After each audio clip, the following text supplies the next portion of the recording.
Hello नमस्कार मेरे दोस्तों, मैं हूं दीपक सर। दीपदक्ष फाउंडेशन के इस यूट्यूब चैनल में मैं आप सबका बड़े दिल से स्वागत करता हूं। आज हम लोग 10 सीबीएसई का एक इंपॉर्टेंट टॉपिक कि जिसके ऊपर बहुत इजी क्वेश्चंस रहते हैं एंड जिसमें आप लोग आउट ऑफ मार्क ला सकते हो, ऐसा human eye and colourful world, ये टॉपिक हम लोग आज सीखने वाले हैं। फुल टॉपिक है स्टार्ट टू द एंड, अच्छी तरीके से simple concept. If you understood the simple concept, you are capable to get outstanding marks, means out of mark in this topic. एक भी मार्क लूज नहीं होगा, सिर्फ कॉन्सेप्ट अंडरस्टैंडिंग करो। आप उसमें कुछ value added point, reading NCERT के पॉइंट आप लोग उसमें ऐड करोगे तो आप लोगों को फुल मार्क्स मिल जाएंगे। तो हमारा एजेंडा यह है कि आप लोगों को इस टॉपिक के बारे में पूरा ज्ञान होना चाहिए। तो इसलिए आज स्टार्ट करते हैं आज के वीडियो में most important topic of 10 CBSE, that is human eye and colourful word. Okay, तो चलो स्टार्ट करते हैं कि एग्जैक्टली सबसे पहले हमारे मन में क्वेश्चन जो आता है ह्यूमन आई, ये आप लोगों ने 7th स्टैंडर्ड 8th स्टैंडर्ड में भी इसके बारे में थोड़ा इंट्रोडक्टरी पार्ट देखा है। तो आज हम लोग पहले structure and the function of human आई के बारे में देखते हैं। तो ह्यूमन आई में सबसे पहले आप लोगों को डायग्राम पता होना चाहिए, what exactly the different parts of the human आई। सबसे इंपॉर्टेंट जो पार्ट है, तो यहां पे आप लोगों को ये एक स्पेरिकल फॉर्मेट में डायग्राम दिख रहा है। उस डायग्राम में आप लोगों को सबसे इंपॉर्टेंट जो पार्ट है ना, दैट इज बैक साइड में जो दिख रहा है, दैट इज अ रेटिना।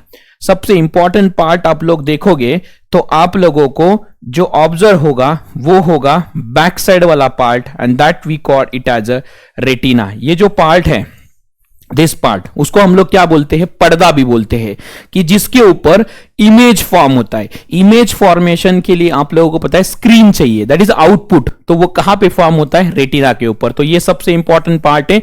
उसके बाद में आप लोगों को कॉर्निया पता होना चाहिए।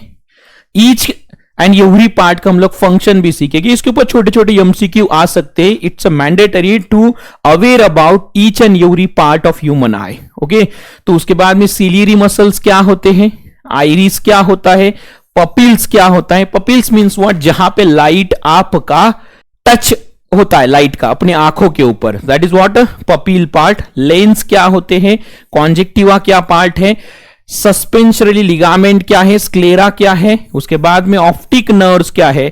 इतने जो पार्ट्स है, हर एक पार्ट्स को हम लोगों को एक एक करके देखना है। तो सबसे पहले आपको स्ट्रक्चर के बारे में पता होना चाहिए। What is human I? The human I R the most complicated sense organ in the human body.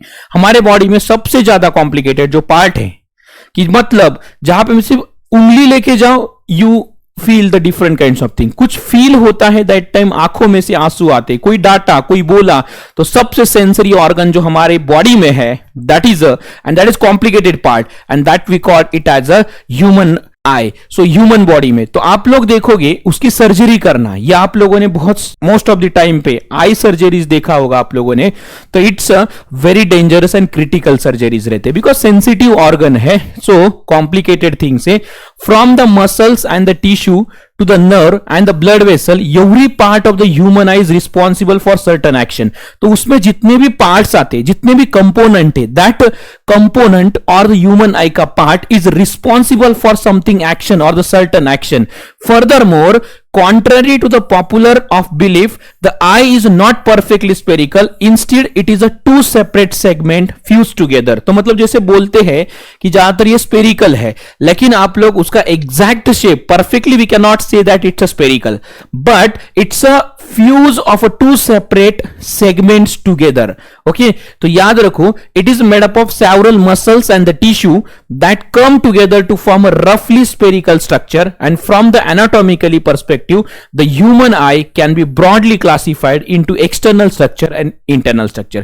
तो ये जो human eye है, that divided into two part, that is what external structure and internal structure। तो मतलब structure जो define होता है human eye का, वो दो पार्ट में, एक्सटर्नल एंड इंटरनल। तो हम लोगों को दोनों स्ट्रक्चर देखने हैं। जरा फिगर पे आप अच्छी तरीके से नजर दे दो कि कौन कौन से पार्ट यहां पे है, and as per that part the sensation transfer from nerves to the brain किस तरीके से होता है वो हम लोगों को इस पार्ट में देखना है। तो चलते हैं नेक्स्ट पार्ट के पास कि एक्सटर्नल स्ट्रक्चर देखते हैं। पहले इंटरनल, मैंने पहले ही बोला कि this is divided into two part, that is external structure and internal structure. तो एक्सटर्नल स्ट्रक्चर देखते हैं। The part of the eye that are visible externally include the following. जो बाहर से दिखता है दैट इज एक्सटर्नल पार्ट, उसमें कौन कौन आता है? तो पहला आता है स्क्लेरा। मैंने पहले ही आपको नाम भी यहां पे इंडिकेट किए थे कि स्क्लेरा पार्ट कहां पे दिख रहा है आप लोगों को, बैक साइड में यहां पे दिख रहा है। यहां पे देखोगे वो लास्ट वाला फिगर भी आप लोग जूम करके देख सकते हैं, that is a sclera. What is sclera? It is a white visible portion, जो व्हाइट कलर का विजिबल पोर्शन है अपनी आंखों को, that is what sclera, and it is a made up of dense connective tissue and protect the inner part. तो ये किससे बना होता है? डेंस कनेक्टिव टिश्यू से बना है। Which part? It's a dense connective tissue, and इसका काम जो है अंदर वाले पार्ट को प्रोटेक्ट करना। जैसे हम लोगों को कौन सा भी बॉडी पार्ट है कि अंदर वाले पार्ट को प्रोटेक्ट करने के लिए, जैसे यहां पे स्कल है, that protect the internal brain and other parts of the body. तो ये सबसे इंपॉर्टेंट पार्ट है स्क्लेरा का, that is a connective tissue से बनता है। उसके बाद में कॉन्जेक्टिवा, आप लोगों ने कॉन्जेक्टिवा नाम यहां पे देखा है। तो what is conjunctiva? Conjunctiva is what? It lines the sclera and is made up of stratified squamous epithelium tissue. जैसे आप लोगों ने लास्ट ईयर 9 CBSE में सीखा है टाइप्स ऑफ टिश्यू, तो उस टाइप्स ऑफ टिश्यू में it's what? Lines of sclera. It lines the sclera, जो स्क्लेरा है उसको लाइन, आउटर लाइन देने का काम जो करता है ये कॉन्जेक्टिवा करता है। And it's what? Made up of stratified squamous epithelial cells or the tissue, the combo of cells we call it as a tissue. It keeps our eye moist रखने का काम करता है। moist means what? आप लोग उसमें जरा water या जरा एयर एंड वाटर दोनों का मिक्सचर थोड़ा सा मॉइस्ट रखने का काम करता है, and clear and provides lubrication by secreting mucus and tears. कभी कभी आप लोगों के आंखों में से पानी आता है, टीयर्स आते हैं, या म्यूकस आता है, या स्पेसिफिक टाइप का सब्सटेंस बाहर आता है, जेली लाइक सब्सटेंस बाहर आता है, that we call it as a mucus. So ये काम कौन करता है? ये मॉइस्ट रखने का काम, क्लियर एंड प्रोवाइड लुब्रिकेशन करने का काम कौन करता है? कॉन्जेक्टिवा करता है। Next one is what? Cornea. ये सबसे इंपॉर्टेंट पार्ट है। यहां पे आगे से आपको दिख रहा है कॉर्निया। तो कॉर्निया का काम क्या है? इट इज अ ट्रांसपेरेंट, आप लोग लास्ट फिगर में भी देख सकते हैं कॉर्निया कहां पे, ये पार्ट जो दिख रहा है आप लोगों को, ये वाला, ये part, that is what? A cornea. तो कॉर्निया का मेन काम क्या है? तो देखो, it is a transparent anterior or the front part of our eye which cover the pupils and iris, and the main function is to refract the light along with the lens. Refraction करने का light. Refraction is what? It's a bending of light when it travel from one medium to the another medium. That phenomenon is called the refraction of light. तो refraction करने का काम, main function जो है इसका, refract करता है light along with the lens. यहां पे मतलब आप लोगों को दिख रहा है लेंस भी है, मतलब हमारा eye is nothing but what? One type of lens, and उसमें जो लाइट जाता है उसको अच्छी तरीके से रिफ्रैक्ट करने का काम कौन करता है? कॉर्निया करता है। उसके बाद में आइरिस, यहां पे आप लोग देख रहे हैं आइरिस नाम दिख रहा है, यहां पे एक ट्रांसपेरेंट पार्ट है, यहां पे आप लोग देखोगे ये पार्ट जो है दैट इज व्हाट? आइरिस। नीचे से भी आप लोगों को दिख रहा है। उस आइरिस का फंक्शन जो है वो देखो, it is a pigmented, pigment like मतलब स्मॉल सेगमेंटेड, पिगमेंट लाइक छोटे छोटे पार्टिकल्स है, कलर्ड पोर्शन ऑफ द आई। जैसे कलर्ड पिगमेंट्स रहते हैं ना, छोटे छोटे दाग रहते हैं, like that it's what? It is pigmented coloured portion of the eye, visible externally, जो हमारे आंखों को एक्सटर्नली दिखता है। And the main function of the iris is to control the diameter of the pupil. तो जो कॉन्ट्रैक्शन एंड रिलैक्सेशन है उसका डायमीटर कंट्रोल करने का काम कौन करता है? आइरिस करता है, according to the light source. जैसे मतलब सपोज 4 व्हीलर चला रहे, 2 व्हीलर चला रहे, ड्राइविंग करते समय ड्राइवर को अच्छी तरीके से ऑब्जर्व होता है, सामने से जोर से लाइट आया या फोकस आया, तो दैट टाइम डायमीटर कंट्रोल करना या आंखें बंद करना या आंखें खुली करना, वो काम कौन करता है? आइरिस करता है। After that what is pupils? Pupils is what? It is a small aperture located in the center of the iris, and it allows the light to enter and focus on the retina.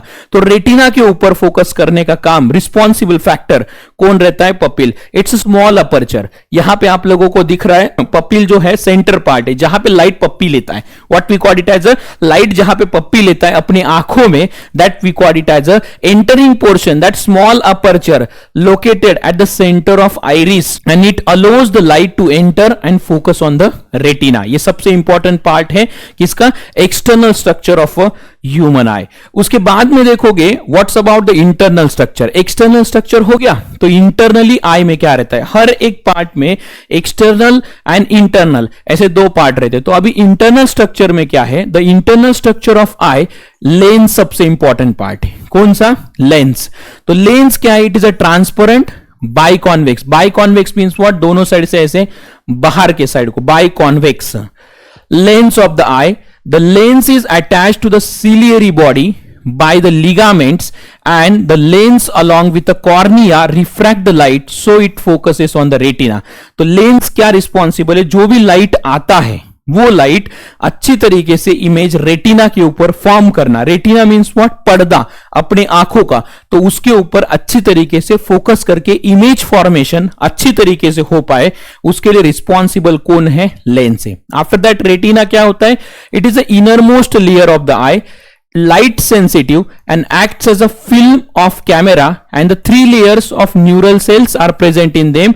They are ganglion, bipolar and photoreceptor। ऐसे तीन उसमें layers रहते हैं। That having what? Retina having three layer। First one is what? That is the cells, neural cells present in them. They are ganglion, bipolar and photoreceptor। Photo means what? Light receptor। It converts the image into the electrical nerve impulse for the visual perception by the brain। means what? अभी suppose मैंने देखा, हाँ ये एक candidate है, उसका image perception होना, हाँ इसी को सूरज बोलते, इसी को क्या बोलते हैं? चंपा बोलते, इसी को चमेली बोलते। So means what? That perception अपने ब्रेन में होने के लिए जो भी इंपॉर्टेंट फैक्टर है तो वो कौन है? रेटिना है। सो it's a very important part. उसके बाद में है ऑप्टिक नर्व्स, जो मतलब ब्रेन तक सिग्नल कैरी करके लेके जाते। It is located at the posterior, मतलब back side of the eye, and the optic nerve carry all the nerve impulses from retina to the human brain for the perception. मतलब analysis करने के लिए, सोचने के लिए कि क्या है ये सामने इमेज दिख रहा है, वो इमेज किस बात का है, उसको एनालिसिस करने के लिए, प्रेडिक्ट करने के लिए जो भी हेल्प करता है, that part we call it as optic nerves. After that aqueous humor, it is a watery fluid present between the cornea and the lens and it nourishes the eye and keeps it inflated। मतलब अपने आई को nourishment, एक freshness देने का काम जो liquid करता है, उस लिक्विड को बोलते हैं एक्वियस ह्यूमर। एंड उसके बाद में vitreous humour, it is what? Transparent jelly like substance present between the lens and the retina. It contains 99% of water है, प्रोटीन से, and the main function of vitreous humour is what? To protect the eye and maintain the spherical shape. अपने आंखों का spherical shape maintain रखने के लिए जो भी इंपॉर्टेंट पार्ट है, that is a vitreous humour and the aqueous humour. तो इतना क्या है अपने ह्यूमन आई का इंटरनल एंड एक्सटीरियर पार्ट है। मतलब ये क्या स्टैंडर्डाइज नेम है, स्टैंडर्डाइज उसके फंक्शन है। आप लोगों को वो लास्ट ईयर तक 8th स्टैंडर्ड तक आप लोगों ने मोस्ट ऑफ द बुक्स में सीखा है। ईच एंड एवरी पार्ट का फंक्शन है वो यहां पे ह्यूमन आई के बारे में यहां पे दिया है। The name of the topic is what? Human eye in colourful world. तो what exactly the write note on human eye, और what exactly the human eye indicate. तो ह्यूमन आई क्या है? Human eye is a sense organ. It's what? A sense organ which helps us to see the colorful around us। the name of the topic is what? human eye in colorful world। ये विश्व जो सामने अपने आंखों से दिख पा रहा है because of what? human eye, and that sensitive organ, sensory organ due to which we are capable to see the external world around us, that is called human eye। so human eye, it's like a camera।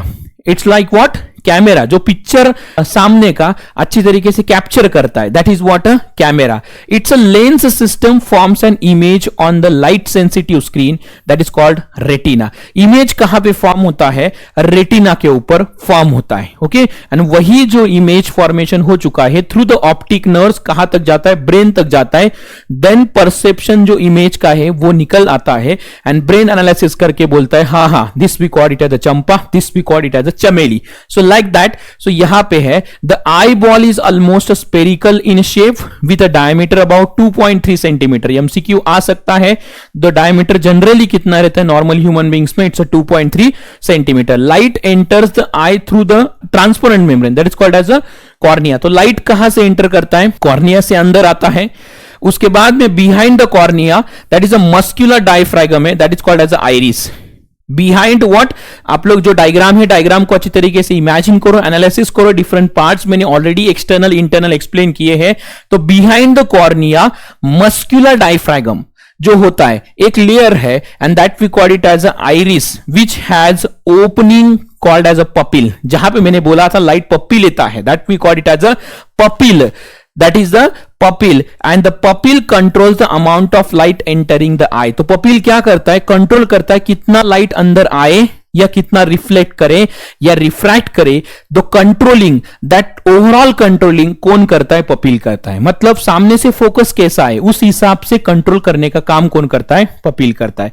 And the eye lens helps the focus the image of the object on the retina and the ciliary muscle helps to change the curvature of the lens and hence change the focal length. and जिस तरीके से focal length बदल जाएगा उस तरीके से आपका visual perspection वहां पे आएगा and you are capable to see the external world around us. Suppose मतलब जो भी image है उसका अच्छी तरीके से prediction हो गया, सामने क्या है वो देख पाया, तो you are capable to see the सुंदर सा एक्सटर्नल वर्ल्ड अराउंड अस. तो this is related to what a human eye. तो वर्किंग कैसे करता है आपके सामने फिर से यहां पे कुछ पार्ट से, यहां पे देखो ये जो पार्ट है that central part that is called as a lens है. उसके बाद में यहां पे जो दिख रहा है दैट इज जहां से लाइट एंटर करता है, पपील है, इट्स अ कॉर्निया है, आइरिस है, सिलियरी मसल्स है, यहां पे रेटिना है. तो आप लोगों को देखो the eye lens forms a real inverted image. Real image हमेशा क्या रहता है? इन्वर्टेड, जो हम लोगों ने light refraction and reflection of light में सीखा है. तो इमेज जो होता है real means what? Real and inverted. Exactly जहां पे जाओगे तो एग्जैक्टली इमेज फॉर्म होता है रेटिना पे. And inverted, inverted means what? उल्टा, मुंडी नीचे तंगड़ी ऊपर, that is called as a real and inverted image of the object on the retina पे क्या करता है? आई लेंस फॉर्म करता है. Light sensitive cell in the retina then produce electrical signal which are carried by the optic nerve to the brain. तो ये optic nerve क्या करते हैं? सिग्नल कहां तक लेके जाते? ब्रेन तक. एंड वहां पे आप लोग जो देखा है उसका परसेप्शन वहां पे क्रिएट होता है, फोटो वहां पे क्रिएट होता है एंड वहां से you are capable to predict that this object indicate what, and the brain processes the information and send the message to the eye and then we are capable to see the object around us. This is exactly what, how exactly we are capable to see the object. The eye lens form which type of image? Real and inverted image of the object on the retina and then light sensitive cells क्या करते हैं retina में?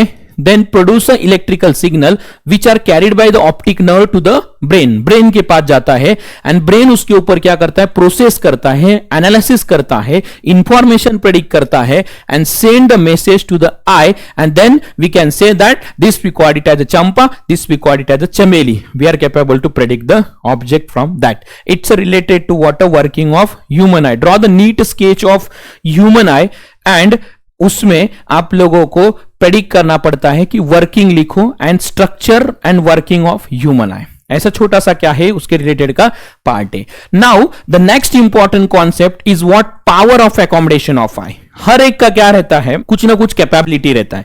एक तो दूर का देख पाते हैं, नहीं तो नजदीक का देख पाते हैं, बराबर है. अब सपोज कुछ लोगों को दूर का दिखता है, पास का नहीं दिखता. कुछ लोगों को पास का दिखता है, दूर का नहीं दिखता. कुछ लोगों को दोनों भी नहीं दिखता, मतलब अच्छी तरीके से. ओके, तो वो जो डिफेक्ट्स है वो डिफेक्ट्स किस तरीके से होते हैं? तो उसके पहले हम लोगों को पावर ऑफ एकोमोडेशन देखना पड़ेगा. So what is power of accommodation? The ability of the human eye lens to see the both near and distinct. Near मतलब नजदीक वाला, डिस्टिंक्ट मतलब दूर वाला object by adjusting its focal length is called power of accommodation of eye. तो आप लोगों को फोकल लेंथ क्या होता है वो भी पता होना चाहिए. ऑप्टिकल सेंटर बाइकॉन्वेक्स होगा तो ऑप्टिकल सेंटर एंड फोकस के बीच में जो भी डिस्टेंस रहता है that is called as a focal length. And उसी से मतलब जो है आइरिस एंड सिलियरी मसल उसके ऊपर वर्क करते, contraction and relaxation of that what lens, contraction and relaxation of lens. तो क्या होता है, ability of eye lens to see the near and distinct object by adjusting the focal length is called power of accommodation of the eye. तो आपको define the term power of accommodation आता है। What is power of accommodation? Ability of eye lens to see the distant and near object clearly by adjusting the focal length। मतलब suppose अभी मेरे आंखों में चश्मा है तो फोकल लेंथ एडजस्ट करके मैं सामने का 6x6 करेक्टेड विजन अच्छी तरीके से देख सकता हूं। That is called as a power of accommodation. Distant and near object अच्छी तरीके से देखने के लिए जो भी टर्मिनोलॉजी है, the ability of eye lens to see the near and distant object by adjusting its focal length is called power of accommodation of human eye। what is power of accommodation? तो distant and near जो भी चीजें हैं उसको अच्छी तरीके से focal length adjust करके विजुअलाइज करना, that concept we called it as a power of accommodation of lens। The eye lens is composed of fibrous jelly-like material. Its curvature can be changed to the some extent by ciliary muscle। जो curvature है, कभी कभी कुछ लोग ऐसे ज्यादा contract करके या रिलैक्स करके देखते, आंखें बड़े बड़ी करके देखते। So contraction and relaxation that fibrous jelly like substance है, उसमें कर्वेचर एडजस्ट करते समय कौन हेल्प करता है? Ciliary muscle. कौन हेल्प करता है? Ciliary muscle. The change in a curvature of the eye lens can be change the focal length. जैसे आपका कर्वेचर बदलेगा तो फोकल लेंथ भी बदलेगा। फोकल लेंथ बदलेगा तो क्या होगा? कर्वेचर बदला तो फोकल लेंथ बदलेगा। And when the muscles are relax the lens becomes thin. जब मसल क्या हो जाते हैं? रिलैक्स हो जाते हैं तो क्या हो जाता है? लेंस थिन होता है एंड फोकल लेंथ इंक्रीज होता है। And while vice versa when muscle contract होते हैं तो लेंस क्या होता है? थिक हो जाता है। थिक मतलब आप लोगों को पता है ये ऐसा थिक हो जाता है, एंड थिन मतलब ऐसे पतला हो जाता है। And it's focal length what? Decreases. तो इसके ऊपर भी एमसीक्यू बनता है। तो curvature of the eye lens can be change by changing the focal length, and when muscles are relax the lens becomes a thin and the focal length increase हो जाता है। And when the muscle contract होते हैं lens thick हो जाते, focal length क्या हो जाता है? डिक्रीज हो जाता है। तो नेक्स्ट इंपॉर्टेंट जो पार्ट है पावर ऑफ एकोमोडेशन में, नियर पॉइंट क्या होता है एंड फार पॉइंट क्या होता है? तो नियर पॉइंट मतलब ऐसा minimum distance at which eye can see the object clearly, it's called as a near point. What is near point? ऐसा minimum distance at which the object easily clearly हम लोग देख पाते हैं, that we called it as a near point. And that is also called as a least distance due to which we are capable to see the object in systematic and clear manner, that is called as a near point of the distant vision. And it's abnormal कितना रहता है? Normal situation में, normal eye में 25 centimetres. तो मतलब book read करते समय आप कितने डिस्टेंस पे रखोगे? मिनिमम 25 सेंटीमीटर डिस्टेंस होना चाहिए। That is called as a near point. That is called as a near point. Minimum distance due to which we are capable to see the external world around us in a beautiful systematic clear manner, that is called as a near point. And minimum कितना होता है? 25 centimeter. Next one is what?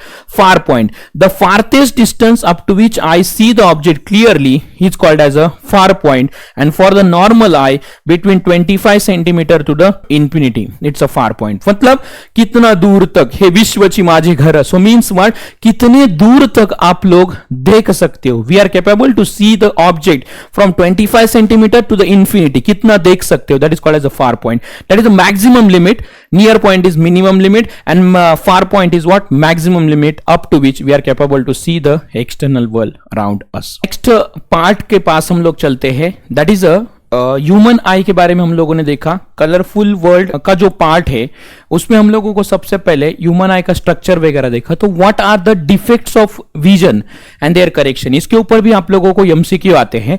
Defects कौन कौन से हैं? That is myopia है, hypermetropia है and प्रिस्बायोपिया है। तो उसको करेक्ट कैसे करते हैं, इसके ऊपर बहुत यहां पे मोस्ट ऑफ द क्वेश्चंस बनते हैं, एमसीक्यूज बनते हैं या छोटे छोटे क्वेश्चंस भी बनते हैं कि किस तरीके से आप लोग उसको क्या कर सकते हैं? अवॉइड कर सकते हैं। तो पहला डिफेक्ट ह्यूमन आई में जो है that is a myopia. That is also called as a near sightedness. क्या बोलते हैं उसको? नियर साइटेडनेस भी बोलते हैं और myopia, that is what, near sightedness भी बोला जाता है, that we also called as a myopia. तो आप इस डायग्राम के पास अच्छी तरीके से देखोगे तो refraction and reflection of light में लेंस हम लोगों ने देखा है, उस लेंस में रिफ्रैक्शन ऑफ लाइट का मेन एग्जांपल जो है वो लेंस है एंड रिफ्लेक्शन का एग्जांपल क्या है? मिरर है। तो इसमें देखो, सपोज ये जो है आई का बैक साइड है, that is called the retina. यहां पे क्या होना चाहिए? इमेज फॉर्म होना चाहिए। जो भी लाइट आता है थ्रू द लेंस, आने के बाद यहां पे इमेज फॉर्म हो रहा है। कहां पे इमेज फॉर्म हो रहा है? जहां पे दो रिफ्रैक्टेड रे मिलते हैं वहां पे क्या होता है? इमेज फॉर्म होता है। लेकिन इसमें आप लोग देखोगे मायोपिया में क्या होता है? इमेज इस जगह पे फॉर्म हो रहा है, मतलब इन फ्रंट ऑफ रेटिना हो रहा है। तो we are not capable to see that object, तो हम लोग देख नहीं पाते। तो निगेटिव चश्मे का नंबर उस केस में क्या रहता है? रहता है। तो आप लोग देखोगे इमेज आपको क्या है? यहां पे फॉर्म होना चाहिए रेटिना पे, तो आप लोगों को इतना डिस्टेंस एक्सटेंड करना पड़ेगा, बराबर है। तो मतलब ये जो रे आ रहे आफ्टर रिफ्रैक्शन, इमेज यहां पे फॉर्म हो रहा है, लेकिन वो इमेज कहां पे फॉर्म होना चाहिए? रेटिना के ऊपर होना चाहिए। तो ये इतना जो डिस्टेंस कवर करने के लिए जो डिस्टेंस है उस टाइप का लेंस आप लोग डालोगे and that is called as a focal length, that is called as a focal length. मतलब यहां से इमेज यहां तक फॉर्म होने के लिए, इतना डिस्टेंस कवर करने के लिए जो भी डिस्टेंस है उसी के हिसाब से आपके चश्मे का नंबर डिसाइड होगा, that is called as a focal length. उस फोकल लेंथ की क्या करोगे आप लोग? ये यूज करोगे। क्या आप लोगों को ये भी पता है कि पावर ऑफ लेंस जो भी है मतलब किस तरीके से एडजस्ट होता है? तो ये डिस्टेंस ट्रैवल करने के लिए जो भी मतलब जिस नंबर का लेंस लगेगा वो यूटिलाइज करोगे एंड आप लोग क्या कर सकते हो? डिफेक्ट अवॉइड कर सकते हो। So what is near sightedness और myopia? Myopia is a defect of vision in which the person can see the nearby object clearly. नजदीक का अच्छा दिखता है but cannot see the distant object clearly because the image form in front of the retina। मतलब नजदीक का आप लोगों को अच्छी तरीके से दिखता है, दूर का नहीं दिखता। नजदीक का दिखता है but cannot see the object clearly, distant vision वाले, मतलब distant वाले जो ऑब्जेक्ट है वो अच्छी तरीके से नहीं दिखते, पास वाला आपको दिखता है, दूर का नहीं दिखता। सो बिकॉज क्या होता है? इमेज जो फॉर्म होता है वो रेटिना के क्या होता है? फ्रंट में फॉर्म होता है। तो ये क्यों होता है? This may be due to, क्यों होता है? Increase the curvature of the eye lens. जो आई लेंस है आपकी, उसका कर्वेचर इंक्रीज हो जाता है। आई लेंस का कर्वेचर क्या हो जाता है? इंक्रीज हो जाता है। दूसरा है increase the length of the eye ball. अपना जो आई बॉल है उसका भी लेंथ इंक्रीज होने की वजह से आप लोगों को क्या होता है? ये डिफेक्ट अराइज होता है and it can be corrected by using suitable concave lens. Concave lens को आप लोग ये भी बोलते हैं, दैट इज कॉन्वेक्स लेंस जो है that is converging and concave means what? Diverging. तो आप देखोगे इस आई का जो लेंस है इसके सामने आप लोगों ने कौन सी लेंस डाल दी? Concave lens. तो जो लाइट पैरेलल आएगी वो क्या होगी? थोड़े डाइवर्ट हो जाएगी, डाइवर्ज हो जाएगी, ओके, ऐसे बाहर की साइड को जाएगी एंड डाइवर हो जाएंगे। आफ्टर यहां पे लेंस में क्या होगा? रिफ्रैक्शन होगा एंड वो थोड़ा सा यहां पे जो इमेज फॉर्म हो रहा था वो डिस्टेंस थोड़ा सा आगे जाएगा, बराबर रेटिना पे क्या हो जाएगा? इमेज फॉर्म होगा एंड वो डिफेक्ट क्या हो जाएगा? क्लियर हो जाएगा। इसीलिए डॉक्टर आपके यहां पे लेंसेस डालते हैं नंबर चेक करते समय, तो आपको बोला जाता है ये अच्छा दिख रहा है या पहले का दिख रहा है, ये दिख रहा है या पहले का दिख रहा है, या पहले का दिख रहा है, ये दिख रहा है। कंटिन्यूअसली लेंस चेंज करते रहते हैं। So this can be corrected by using what? Concave lens. So myopia ये ऐसा डिफेक्ट है कि जिसमें नजदीक का दिखता है, दूर का दिखता नहीं। वो क्यों होता है उसके यहां पे रीजंस दिए हैं and that can be corrected by using concave lens. तो इसके ऊपर एमसीक्यू पक्का बनेगा, तो याद रखो that is a first defect myopia.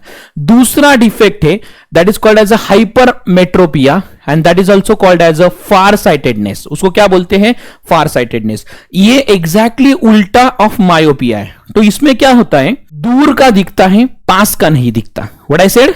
दूर का दिखता है, पास का नहीं दिखता। तो इस डायग्राम में भी आप लोग देख सकते हैं कि जो इमेज फॉर्म हो रहा है ना, यहां पे रेटिना है लेकिन बिहाइंड रेटिना फॉर्म हो रहा है। इमेज कहां गया? रेटिना के डायरेक्ट आगे गया। ये रेटिना था, रेटिना के पीछे डायरेक्टली इमेज फॉर्म हो रहा है। तो ये इतना डिस्टेंस आप लोगों को क्या लाना पड़ेगा? कम करना पड़ेगा। तो यहां पे क्या हो जाएगा? वो एग्जैक्ट रेटिना पे ऑब्जेक्ट आ जाएगा and we are capable to see the external world around us. तो ये जो डिस्टेंस है, ये डिस्टेंस कम करने के लिए क्या करें हम लोग? तो कौन सा लेंस यूज करेंगे? तो उसमें हम लोग यूज करेंगे कॉन्वेक्स लेंस। कौन सा lens? Convex lens. And convex lens को क्या बोलते हैं? Converging lens. जब रे ऑफ लाइट आते हैं तो कॉन्वर्ज हो जाएंगे। कॉन्वर्ज हो जाएंगे तो जितना ज्यादा डिस्टेंस था उतना डिस्टेंस क्या हो जाएगा? कम हो जाएगा। एंड इमेज कहां पे फॉर्म होगा? रेटिना पे फॉर्म होगा and we are capable to see the object. So means what? Hypermetropia में क्या होता है? ये ऐसा डिफेक्ट है कि in which person can see the distant object clearly. दूर का अच्छी तरीके से दिखता है but cannot see the nearby object clearly because the image is form behind the retina. Image is form behind the retina. तो ये देखो फार साइटेडनेस बोलते हैं ना, तो मतलब दूर का दिखता है, नजदीक का नहीं दिखता। दूर का दिखता है, नजदीक का नहीं दिखता। ये क्यों होता है? Exactly opposite of that statement. उधर इंक्रीज हो रहा था, इधर क्या होता है? Decrease the curvature of lie lens and decrease the length of the eyeball and it can be corrected by using suitable convex lens. Exactly opposite. Difference between myopia and hypermetropia भी आ सकता है, MCQ भी आ सकते हैं। तो आप लोगों को याद रखना है, ये डायग्राम भी आप लोग रीड्रॉ करो। ये डायग्राम भी इंपॉर्टेंट है। Always try to understand. These diagrams are also important. Next defect है that is a presbyopia, जो बुड्ढों में ज्यादातर दिखाई देता है। जो एज वाले जो candidate after some age ciliary muscles क्या होते हैं? वीक हो जाते हैं। दैट कॉन्ट्रैक्शन एंड रिलैक्सेशन जो एक्टिविटी है ह्यूमन बींग्स की वो थोड़ी वीक हो जाती है। तो जो डिफेक्ट दिखाई देता है that is called as a presbyopia. So what is it? Presbyopia is a defect of vision in old peoples in which they are not able to see the nearby object clearly due to the increase in the distance of the near point. तो क्या होता है? कभी कभी उन लोगों को near by object जो भी है वो क्लियरली नहीं दिखाई देते। Not capable to see the nearby object clearly after age होने के बाद। तो उसका ये due to what? Weakening of the ciliary muscle. Age होता है तो हमारे मसल्स भी क्या होते? थोड़े वीक हो जाते। मतलब आप लोगों ने अपने ग्रैंड पेरेंट्स में देखा होगा, आफ्टर सम एज मसल्स का थोड़ा सा वीकनिंग फील होता है and that is the main reason for that presbyopia.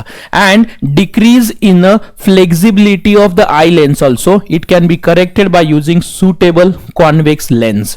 It can be corrected by using suitable convex lens. आप लोगों ने देखा होगा जो एजेड पीपल रहते हैं ना, उनमें आप लोग देखोगे उनको दूर को भी अच्छी तरीके से दिखता है, नजदीक का नहीं दिखता। न्यूज़पेपर रीड करना होगा तो उधर आप लोग देखा होगा नजदीक का सपोज न्यूज़पेपर वगैरह रीड करना है तो उनको चश्मे के अलावा दिखाई नहीं देता। तो वही मेन रीजन है कि सीलियरी मसल जो भी है वो वीक हो जाते हैं, फ्लेक्सिबिलिटी जो है वो भी कम हो जाती है। वही उसका क्या है? मेन रीजन है। Sometimes they are not able to see the both nearby and distinct object clearly. It may be corrected by using bifocal lens also. So मतलब कभी कभी ऐसे भी होता है कि दोनों भी दिखाई नहीं देता, दूर का भी नहीं, पास का भी नहीं दिखाई देता। तो दैट टाइम बाइफोकल लेंथ वहां पे यूटिलाइज किया जाता है। Bifocal means what? It's a combo of concave and a convex consisting of both concave and convex lenses, and this upper part is a concave for correction of distant vision and the lower part is a convex for correction of the near vision. तो आप लोगों ने देखा होगा उनके ये चश्मा जो रहता है इधर नीचे क्या रहता है? एक अलग टाइप का लेंस रहता है, ऊपर क्या रहता है? अलग टाइप का। That is called as a bifocal lens and that defect we call it as a presbyopia. तो स्टार्ट करते हैं next part that is related to the very important concept of this topic, that is human eye colorful world. जो colorful world हमारे सामने produce हो रहा है तो उसके पीछे मेन कुछ रीजन है and that concepts are very important not only for this year, throughout the life. जहां जहां पे आप लोग लाइट कॉन्सेप्ट सीख रहे हैं that is related to the human and colourful world, तो उसमें आपको 100% this parts are very important. तो व्हाट एग्जैक्टली इट इंडिकेट? तो कौन कौन से इंपॉर्टेंट पार्ट है? Refraction of light to the prism. सबसे पहले रिफ्रैक्शन क्या होता है? What is the meaning of refraction? Refraction is what? Bending of light when it travel from one medium to the another medium. What is the refraction?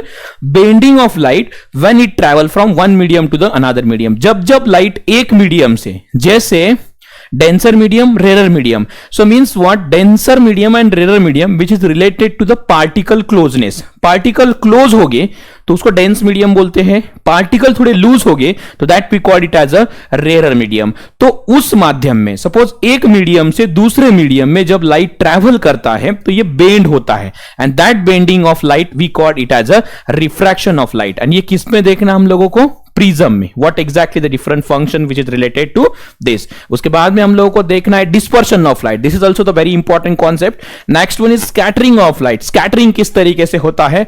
And last one is what? Application in a daily life. कौन कौन से application है. तो चलो one by one हम लोग क्या करते हैं इस वीडियो में देखते हैं. तो सबसे पहला जो कॉन्सेप्ट है that is refraction of light to the glass prism. Suppose ये क्या है?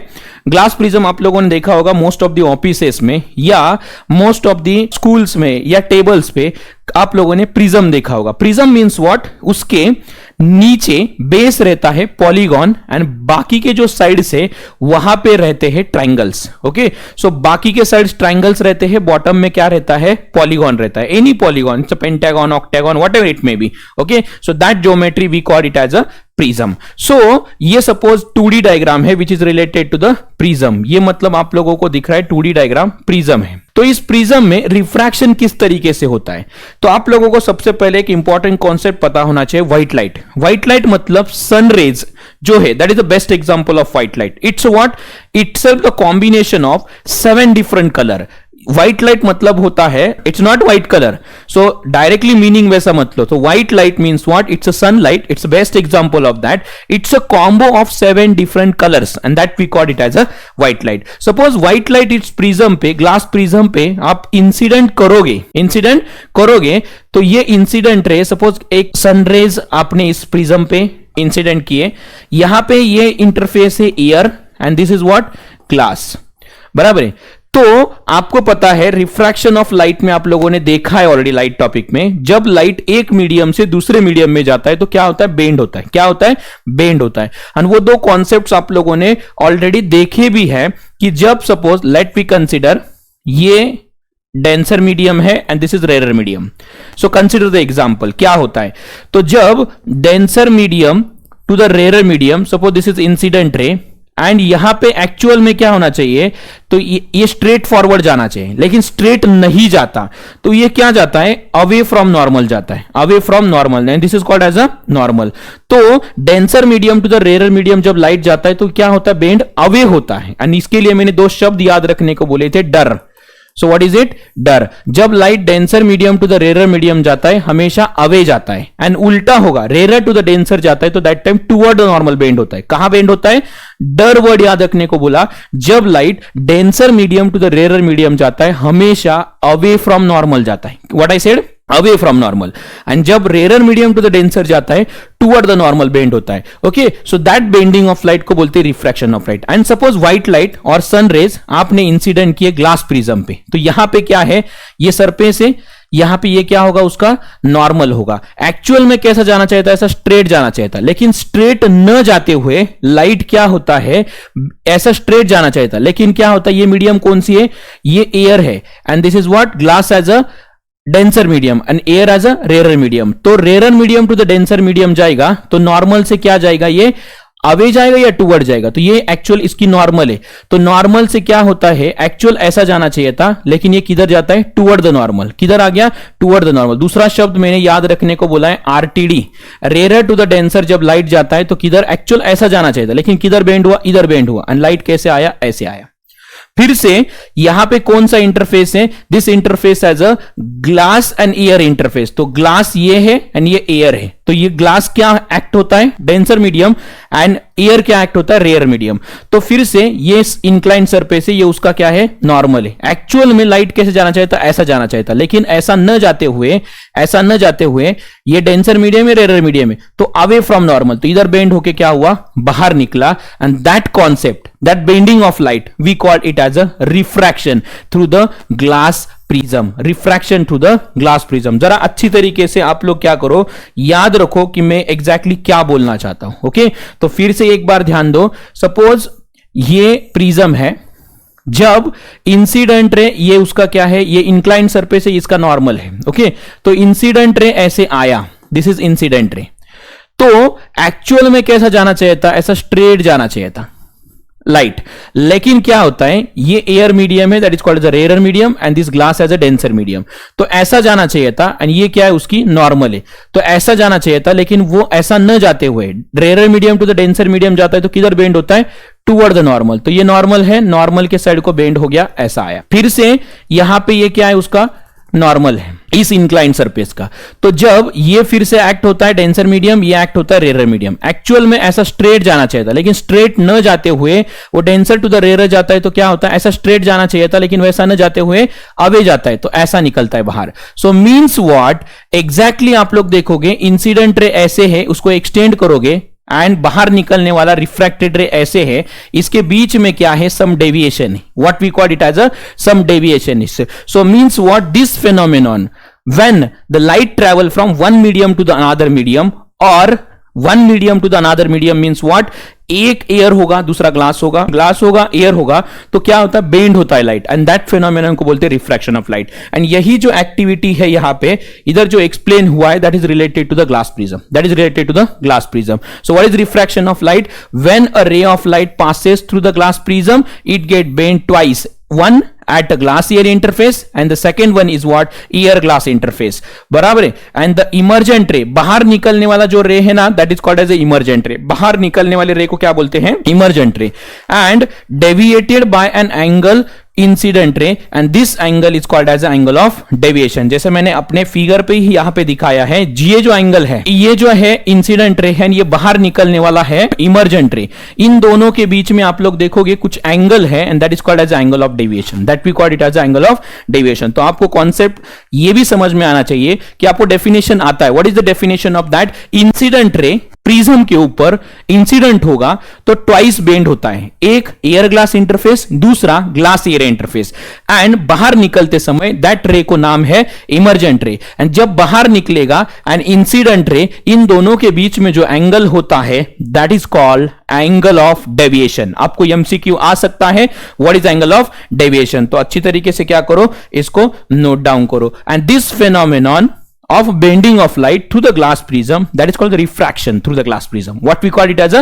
refraction to the glass prism. Hope you understood this concept. इसमें IMP करके रखो। एंड हमेशा दूसरा कॉन्सेप्ट मैंने ये बोला है, सपोज कौन सा भी ट्रांसपेरेंट मीडियम होगा, जब लाइट वन मीडियम से दूसरे मीडियम में जाता है, तो सपोज ये है denser medium, this is rare medium, तो ये क्या है, ये नॉर्मल है एंड ये इंसिडेंट रे है। तो एक्चुअल में कैसा, ऐसा स्ट्रेट जाना चाहिए था, वैसा न जाते हुए, ये डेंसर मीडियम रेयर मीडियम है, ऐसा जाना चाहिए था। तो डेंसर टू द रेयर के लिए मैंने शब्द याद रखने को बोला है डर, तो ये क्या होता है, ऐसा न जाते हुए और अवे जाता है, so that is what, away. So means what, डर means what, denser to the rare जब जाता है तो क्या जाता है, अवे जाता है, तो और बाहर के साइड को निकलता है। एंड उल्टा जो बोला मैंने, रेयर टू द डेंसर जब जाएगा तो टूवर्ड द नॉर्मल आता है। सो मींस व्हाट, सपोज ये मीडियम है रेयर मीडियम, ये है डेंसर मीडियम, तो लाइट जाएगा, ये इंसिडेंट रे होगा, एक्चुअल में ऐसा जाना चाहिए था, लेकिन वैसा न जाते हुए, ये जो लाइट है ऐसा जाना चाहिए था, लेकिन ऐसा न जाते हुए toward the normal. So means what, this side को बेंड होता है। So that is what, rare to the denser, denser to the rare. ये कॉन्सेप्ट आप लोगों को क्या करना है, याद रखना है। नेक्स्ट है dispersion of white light by the glass prism. What I said, dispersion of white light by the glass prism. तो व्हाइट लाइट मैंने पहले ही क्लियर किया आपको, white light it's what, combination of 7 different colour, and that 7 different colour के combination को what we call it as a white light. Suppose ये white light, जैसे आप लोगों ने पहले रिफ्रैक्शन देखा, कौन सा भी लाइट पास किया तो 2 टाइम बेंड होता है, एंड दैट बेंडिंग फेनोमेनन को बोलते हैं refraction through the glass prism. Suppose उसी लाइट की जगह पे आप व्हाइट लाइट पास करोगे, कौन सा लाइट पास करोगे, व्हाइट लाइट। व्हाइट लाइट मतलब मैंने पहले ही आपको क्लियर किया, it's a combination of 7 different colour, so it's what, white light, that is a sunrays. Pass करोगे तो यहां पे क्या होता है, ये इंटरफेस कौन सा है, it's a air and it's a glass. तो इस इंटरफेस में क्या होता है, बेंडिंग होता है। तो ये व्हाइट लाइट क्या होता है, 7 डिफरेंट कलर में क्या होता है, स्प्रेड होता है एंड स्पेक्ट्रम फॉर्म करता है। दैट स्पेक्ट्रम को बोलते हैं, इस तरीके से स्पेक्ट्रम फॉर्म। ये देखो यहां पे इंसिडेंट व्हाइट लाइट हुआ, दो that get disperse into the 7 different colour, that spectrum को बोलते हैं आप लोग VIBGYOR. What we call it as a VIBGYOR बोलो, नहीं तो विबजॉर बोलो. It's depends on your pronunciation. So it's a what VIBGYOR. ऐसे 7 कलर प्रोड्यूस होते. सो व्हाइट लाइट पास करोगे ग्लास प्रिज्म पे, it get disperse into the 7 different colours. 7 colour जो है दैट 7 कलर के कॉम्बो को बोला जाता है स्पेक्ट्रम, एंड दैट फेनोमेनन को बोलते हैं dispersion of light. What we call it as a dispersion of light. तो वो 7 कलर कौन से हैं? वायलेट है, इंडिगो है, ब्लू है, ग्रीन है, येलो है, ऑरेंज है, रेड है. Violet, indigo, blue, green, yellow, orange and red 7 colour ऐसे बाहर निकलते हैं, एंड दैट स्पेक्ट्रम को बोला जाता है dispersion of light. What we call it as a dispersion of light. So try to understand, if you pass a white light through the glass prism, it get dispersed into the 7 different color, and that 7 different color के combo को बोला जाता है spectrum, and that spectrum को ही बोला जाता है dispersion of light. Try to understand, it's a part of what? Pass through the glass prism, it split up into the band of 7 different color, and that we call it as a spectrum, and this is called dispersion of white light. And the spectrum of white light has the combination of violet, indigo, blue, green, yellow, orange and red, and that we call it as a VIBGYOR. and यहां पे आप लोग देखोगे red light bend least and violet light bends most. तो आप लोग यहां पे देखोगे जरा अच्छी तरीके से क्लियर, यहां पे आप लोग नजर घुमा सकते हैं आपकी कि मैं एग्जैक्टली क्या आपको बोल रहा हूं. Okay, so what exactly it what I said, white light pass करोगे तो इसमें से क्या होता है, 7 कलर का बैंड प्रोड्यूस होता है, that we call it as a spectrum, and that spectrum को बोला जाता है dispersion of light. That phenomenon को बोलते हैं डिस्पर्शन ऑफ लाइट. तो आप लोग यहां पे अच्छी तरीके से ऑब्जर्व करोगे, एक्चुअल में इंसिडेंट रे जो भी है ये इस डायरेक्शन में जाना चाहिए था. तो आप लोग यहां पे देखोगे तो सबसे कम बेंड जो होता है ना वो रेड होता है. This is what bending. ये इमर्जेंट रे, ये बाहर निकलने वाले क्या है, इमर्जेंट रे. This is incident ray, and ये बाहर निकलने वाले इमर्जेंट रे. वो ऑलरेडी मैंने रिफ्रैक्शन ऑफ लाइट में आपको एक्सप्लेन किया. उसके बाद में देखोगे ऑरेंज कलर है, एंड सबसे ज्यादा बेंड कौन होता है, वायलेट कलर है. So means what, increase the bending. And ये याद रखो, bending is inversely proportional to the wavelength. Bending is inversely proportional to the wavelength. हमेशा याद रखो, ये डेल्टा है, bending is inversely proportional to the wavelength. जितना बेंडिंग कम होगा उतनी वेवलेंथ ज्यादा. वेवलेंथ मींस व्हाट, सपोज आप लोग ऐसा वेव प्लॉट करोगे तो ये जो है, ये पूरा जो पार्ट है क्रेस्ट एंड ट्रफ, मतलब जो ट्रफ एंड क्रेस्ट है, तो मतलब ये सेम पॉइंट कंप्लीट, एक पूरी साइकिल कंप्लीट होने का जो डिस्टेंस है, that we called it as a wavelength. That is called as a wavelength. तो रेड कलर है ना, सबसे कम बेंड होता है, मींस व्हाट, उसकी वेवलेंथ क्या है, सबसे ज्यादा है. सो मतलब लॉन्ग डिस्टेंस ट्रैवल करता है. इसीलिए सिग्नल क्या होते हैं, रेड कलर के. रेड कलर के सिग्नल क्यों होते हैं, बिकॉज लाइट जो आता है सिग्नल से वो सबसे कम बेंड होता है, एंड बेंड कम होता है, एंड लॉन्ग डिस्टेंस ट्रैवल करता है. लॉन्ग डिस्टेंस स्ट्रेट फॉर्मेट में ट्रैवल करता है, मतलब उसकी वेवलेंथ है ना क्या है, बहुत ज्यादा है. वेवलेंथ क्या है उसकी, मतलब बहुत ऐसा वेवलेंथ देखोगे बहुत ज्यादा है, बहुत कम बेंड होता है. So like that this patterns are there. बाकी के क्या होते हैं, बहुत सारे ऐसे बेंडिंग होते हैं. सो सच फेनोमेनन की वजह से सिग्नल्स कौन से कलर के रहते हैं, रेड कलर के. सो what is dispersion of light, it's if you pass a white light on a glass prism, it get segregate into the 7 different color, and that 7 different color को बोलते हैं spectrum, and that natural phenomenon we called it as a, this means what, natural phenomenon rainbow है, that phenomenon को बोलते हैं dispersion of light, white light, that is a white light. तो याद रखो ये sequence भी important है, VIBGYOR, that is what, VIBGYOR. सबसे ज्यादा बेंड कौन होता है, वायलेट कलर. सबसे ज्यादा बेंड कौन होता है, वायलेट कलर. सबसे कम बेंड कौन होता है, red colour. And red colour सबसे कम बेंड होता है, उसकी वेवलेंथ ज्यादा है, एंड वायलेट की वेवलेंथ क्या है, कम है. तो याद रखो सिग्नल रेड कलर के क्यों होते हैं, बिकॉज रेड कलर सबसे कम बेंड होता है एंड उसकी वेवलेंथ क्या है, ज्यादा है. That's why signals red colour के होते हैं. ओके, सो नेक्स्ट बाकी के कलर भी होते हैं, लेकिन स्टॉप करते समय आप लोगों ने देखा होगा तो रेड कलर ज्यादातर दिखता है. अब इसमें न्यूटन डबल प्रिज्म एक्सपेरिमेंट भी है. तो न्यूटन ने क्या किया था, एक एक्सपेरिमेंट किया था.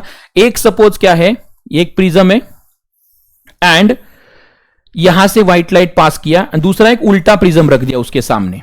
ओके, ये एक उल्टा प्रिज्म है. जब व्हाइट लाइट पास करते हैं तो it gate segregate into how many colour, 7 different colour. इसके अंदर ये टॉप वाला रेड दिखा है, वायलेट है, उसके अंदर कलर है 5 कलर. ओके, सो ये बाहर निकलेगे तो 7 डिफरेंट कलर्स आएंगे, दैट इज इमर्जेंट रे। वही रे सपोज दूसरे उल्टे प्रिज्म पे पास करोगे तो after refraction it get again coincident at one point and बाहर क्या निकलेगा, white light, and that we call it as a Newton double prism experiment. तो आप लोगों को लाइट टॉपिक में ऑलरेडी एक पार्ट था ग्लास स्लैब का, आप लोगों ने देखा था, it's a what, a glass slab. इस फॉर्मेट में ग्लास स्लैब थी, इसमें भी आप लोग रे पास करोगे तो ये 2 टाइम बेंड होती है एंड बाहर निकलने वाला इमर्जेंट रे। तो सपोज इन दोनों को आप लोग ज्वाइंट करोगे तो 3D में क्या होगा, it's a glass slab, it's क्या होगा, ग्लास स्लैब। इन दोनों को क्या कर दोगे, पूरा अटैच कर दोगे एंड एक्सटेंड करोगे तो आप लोगों को ये फिगर, ये सपोज ऐसा फिगर है, दूसरा प्रिज्म ऐसे अटैच कर दिया, इसको 3D में आप लोग इमेजिन करोगे, so it's a water, it's act like a glass prism, मतलब ग्लास स्लैब की तरह कॉम्बो हो जाएगा। 2 ग्लास प्रिज्म अटैच करोगे एज टू द एज तो क्या बनेगा, glass slab. And glass slab का ऑलरेडी हम लोगों ने रिफ्रैक्शन ऑफ लाइट में देखा है, refraction to the glass slab. तो इसको क्या बोलते हैं, Newton double prism experiment. When the beam of white light is pass through the glass prism it gets split into the component of color, and when these colors are allowed to fall on inverted glass prism it recombine to form a white light। means what, यहां से निकलते समय 7 colour निकलते, वही 7 colour फिर से इसके ऊपर दूसरे इन्वर्टेड ग्लास प्रिज्म पे पास करोगे तो वहां से बाहर निकलते समय क्या निकलेगा, एक व्हाइट लाइट ही निकलेगा, and that we call it as a Newton double prism experiment. Hope you understood. Next part है, सबसे इंपॉर्टेंट पार्ट है, टोटल इंटरनल रिफ्लेक्शन। बिकॉज आपको पता है रेनबो फॉर्म होते समय रिफ्रैक्शन होता है, डिस्पर्शन होता है, एंड नेक्स्ट इंपॉर्टेंट पार्ट जो होता है वो इंटरनल रिफ्लेक्शन होता है। तो आप लोगों को इंटरनल रिफ्लेक्शन ये सबसे इंपॉर्टेंट कॉन्सेप्ट है। तो याद रखो, when a light travel from denser medium to the rare medium with angle of incidence greater than the critical angle, then refracted ray instead of emergent out again goes into the same medium and this is known as a total internal reflection। हमारा topic चल रहा है refraction का, लेकिन case क्या है, reflection. It's what, special case of refraction of light, that is called as the total internal reflection. What I said, special case of refraction of light को बोलते हैं total internal reflection. Refraction word है, एक medium से दूसरे medium में जाते समय लाइट क्या होता है, बेंड होता है, लेकिन ये क्या है, रिफ्लेक्शन वर्ड है। So means what, reflection means what, bouncing back of रे of light in a same medium. ऐसे आया, टकराया, ऐसे टकराया, फिर से रिटर्न उसी मीडियम में आ गया, that is called the reflection. तो याद रखो, it's a special case of refraction of light and it's what, reflection, that is what, a reflection. तो याद रखो क्या है, जब लाइट, मैं कुछ केसेस यहां पे एक्सप्लेन करता हूं, जरा ध्यान दो। ओके, सो लाइट ट्रैवल करेगा, suppose denser medium to the rare medium, so this medium is called as a denser medium, this medium is called as a rare medium. And मैंने पहले ही क्लियर किया कि denser medium to the rare medium जब light जाता है तो किधर जाता है, अवे जाता है। किधर जाता है, अवे जाता है। तो आप लोग देखोगे तो एक्चुअल में लाइट कैसे जाना चाहिए था, ऐसा जाना चाहिए था। This is called as a angle of incidence. Angle of incidence is what, normal and incident ray के बीच में जो एंगल रहता है that is called as angle of incidence. ये क्या है, इंसिडेंट रे है, ये क्या है, नॉर्मल है। ओके, तो ऐसा जाना चाहिए था, लेकिन denser medium to the rare जाता है तो किधर जाता है, अवे जाता है। तो ये लाइट बाहर निकलते समय कैसे जाएगा, ऐसे जाएगा। ओके, अब थोड़ा और एंगल ऑफ इंसिडेंस बढ़ा दिया, थोड़ा और एंगल ऑफ इंसिडेंस क्या कर दिया, बढ़ा दिया। क्या कर दिया, एंगल ऑफ इंसिडेंस बढ़ा दिया। तो ये क्या होगा, ये ऐसा जाना चाहिए था, और क्या जाएगा, denser medium to the rare जाएगा तो और आगे जाएगा। सपोज ये 90 डिग्री बन गया, what I said, angle of refraction कितना बन गया, 90 डिग्री।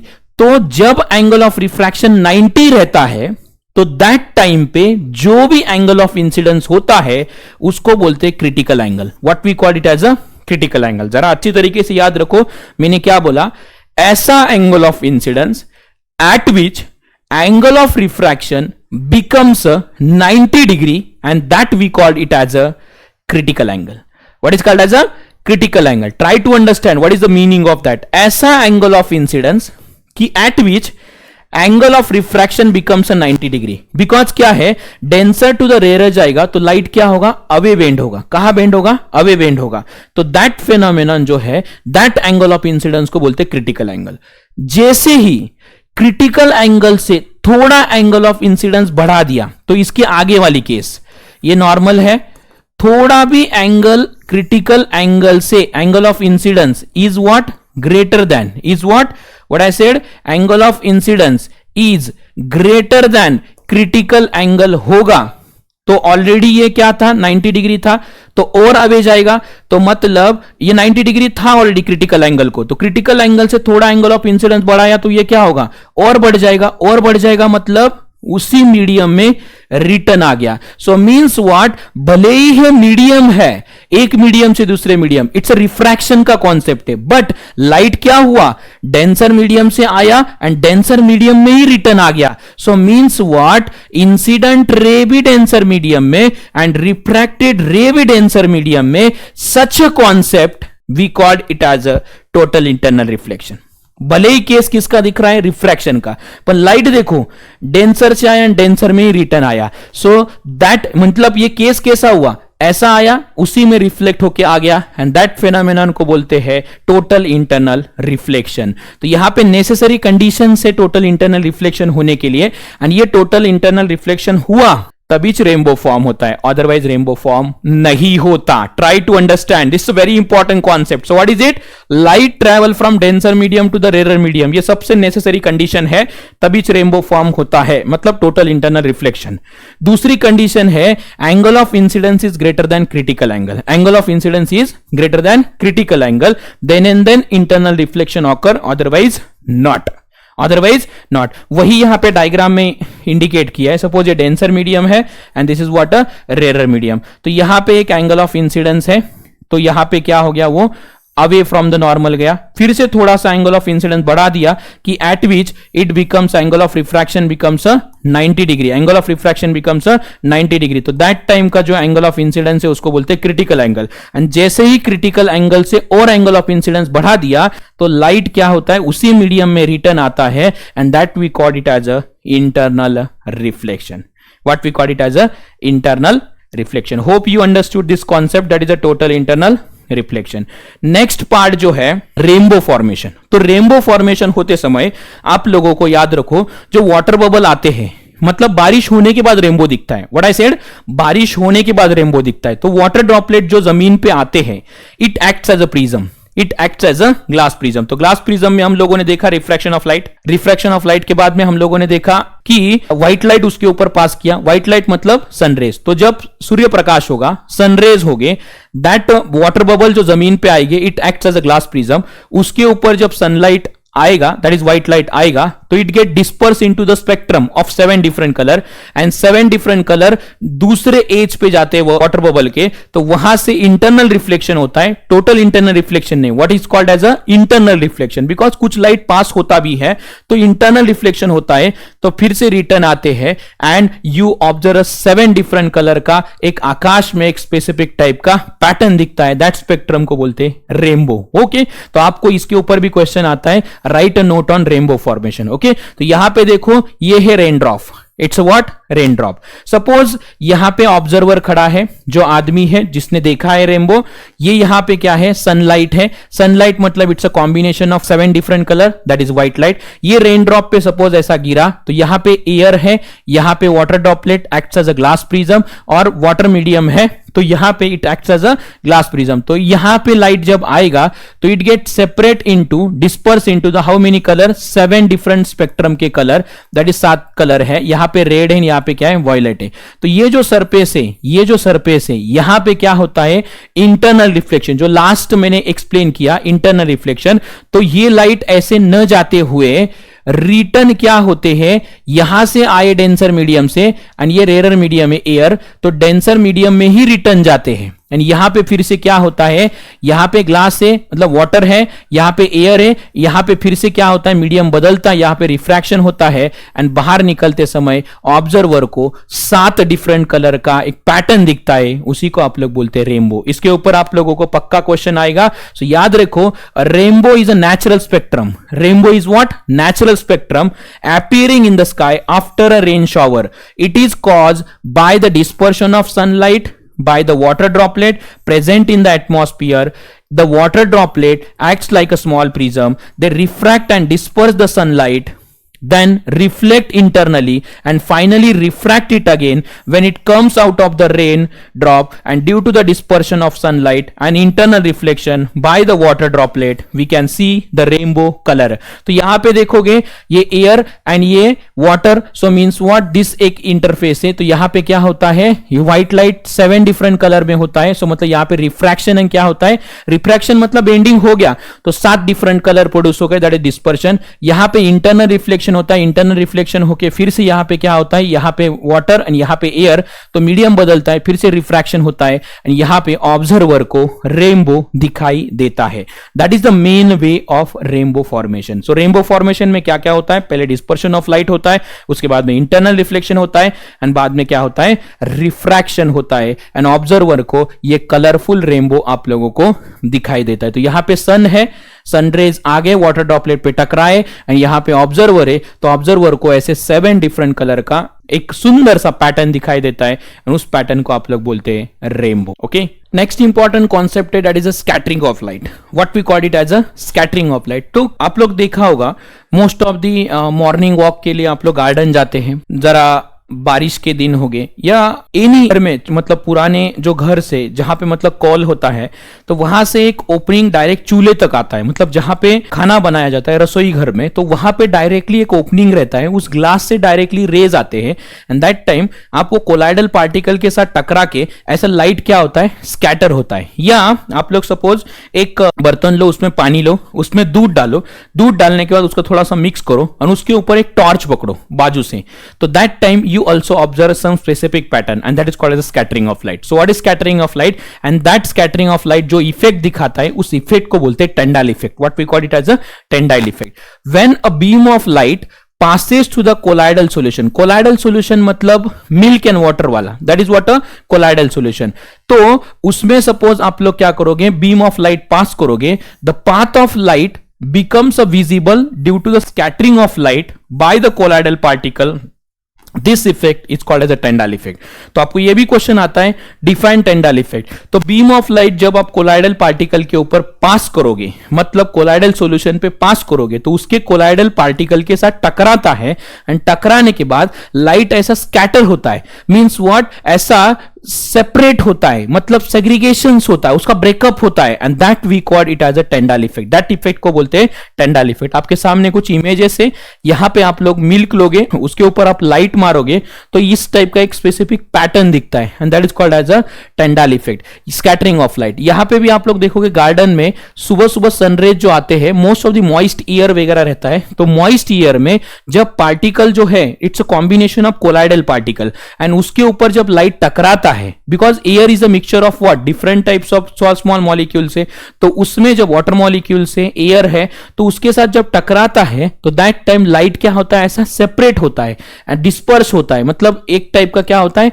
मॉलिक्यूल्स के साथ टकराने के बाद ऐसे दूर स्प्रेड होता है and that is called as a Tyndall effect and that is called scattering of light. So what, the earth atmosphere contains air molecules, water droplet, dust, smoke, etc. And when the sunlight passes through the atmosphere, the path of light becomes visible due to the scattering of light by this particle. तो ये देखो यहाँ पे एक path दिख रहा है, एक रास्ता दिख रहा है, तो यहाँ पे भी आप लोग देखोगे तो ये पार्टिकल के साथ टकराने के बाद एक स्पेसिफिक आपको वे दिख रहा है, एक रास्ता दिख रहा है and that means what, colloidal particle के साथ जब सनरेज टकराते हैं तो it gets, means what, we visualize the one path and that is called as a Tyndall effect. That effect gives a scattering of light and the color of scattering of light depends upon the size of the scattering particle. तो size of the particle जितना छोटा है या बड़ा है उसके ऊपर depend रहता है कि पाथ कैसे होगा. सो what is it, the colour of scattered light depends upon the size of the particle. So means what, size of the particle कितना है उसके ऊपर स्कैटरिंग फेनोमेनन डिपेंड है. So means what, very fine particle scatter a blue light. जो very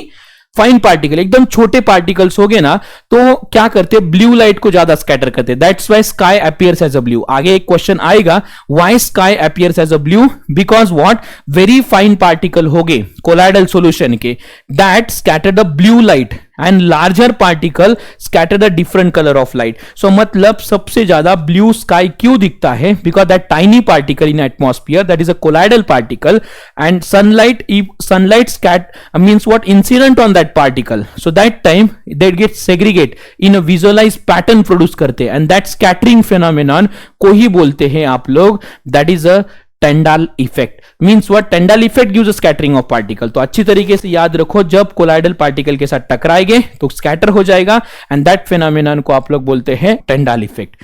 तो इस तरीके के इमेजेस आपके सामने हैं। यहां पे एक सॉल्यूशन है, उसके ऊपर भी बीम ऑफ लाइट पास करोगे तो एक स्पेसिफिक विजुअलाइज पैटर्न दिखता है, दैट इज पार्टिकल है, इसकी कुछ ना क्या है, कोलाइडल पार्टिकल से। यहां पे मिल्क है, यहां पे आप लोग एटमॉस्फेयर का देख सकते हैं या विंडो भी देख सकते हैं। उस विंडो से जब सनरेज आते हैं तो रूम में क्या है, अलग अलग पार्टिकल से, उस पार्टिकल के साथ टकराने के बाद भी क्या होता है, लाइट स्कैटर होता है, एंड दैट फिनोमेनन को बोला जाता है स्कैटरिंग ऑफ लाइट। ओके, तो आपके मन में जो क्वेश्चन था, why is the colour of the clear sky blue? जो क्लियर स्काई रहता है वैसे ब्लू कलर का दिखता है। यहां पे आप लोग देखोगे तो ब्लूइश कलर ज्यादातर दिखाई देता है। मॉर्निंग में अलग कलर रहता है, इवनिंग में अलग कलर रहता है, उसके भी क्या है, कुछ रीजन से। तो याद रखो, the fine particle in the atmosphere have size smaller than wavelength of visible light. जो भी फाइन पार्टिकल है एटमॉस्फियर में, उसकी जो साइज है, because scattering of light which is depends on particle size. What is it? Blue light जो है वो सबसे ज्यादा फाइन पार्टिकल्स क्या करते हैं, स्कैटर करते हैं। तो scattering of light which is depends on the particle size. So याद रखो, the fine particle in atmosphere have the size smaller than wavelength of visible light. Visible light की जो भी वेवलेंथ है, वेवलेंथ क्या होता है वो भी मैंने बोला, तो उससे स्मॉलर होने की वजह से जो भी एटमॉस्फियर में है विजिबल लाइट, वो क्या होता है, which is depends on the particle size, and they can scatter the blue light which has shorter wavelength than red light which has longer wavelength। तो आपको पता, मैंने पहले बोला रेड लाइट बेंड कम होता है, वेवलेंथ ज्यादा रहती है, लेकिन ब्लू लाइट जो है उसकी जो वेवलेंथ है, they can scatter the blue light which has a shorter wavelength. Blue light की वेवलेंथ क्या है, शॉर्टर वेवलेंथ है, as compare to what, red. Red की वेवलेंथ ज्यादा है, रेड की बेंडिंग कम है। व्हाट आई सेड, रेड की बेंडिंग कम है, वेवलेंथ क्या है, ज्यादा है, एंड ब्लू लाइट जो है उसकी वेवलेंथ रेड लाइट से कम है।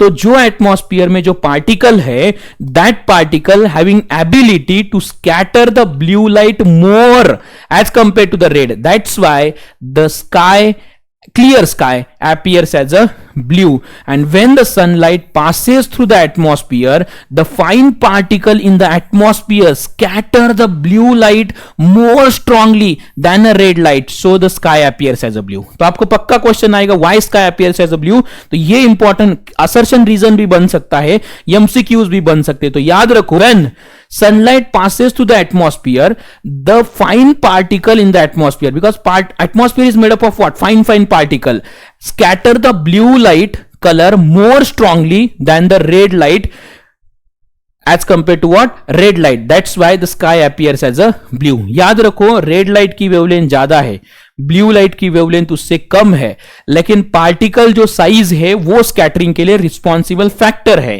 तो एटमॉस्फियर में जो पार्टिकल की साइज है वो सबसे ज्यादा ब्लू लाइट को स्कैटर करता है, that's why sky appears as a blue. And if the earth had no atmosphere, there would be the no scattering of light, and the sky would appears as a dark, and the sky appears dark at a very high altitude। जितना high altitude होगा उतना sky होगा, वहां पे atmosphere ही नहीं है। Atmosphere नहीं है मींस व्हाट, स्कैटरिंग नहीं है, स्कैटरिंग नहीं है मींस व्हाट, पूरा डार्क दिखेगा, मतलब कौन सा कलर ही नहीं दिखेगा। सो दैट्स व्हाई हाई अल्टीट्यूड, ये भी क्वेश्चन आता है, वेरी हाई अल्टीट्यूड को डार्क क्यों दिखाई देता है, एंड क्लियर स्काई ब्लू क्यों होता है। Hope you understood, this is also the very important question, इसको भी आप लोग क्या करो, IMP करके रखो। नेक्स्ट इंपॉर्टेंट पार्ट है एटमॉस्फेरिक रिफ्रैक्शन।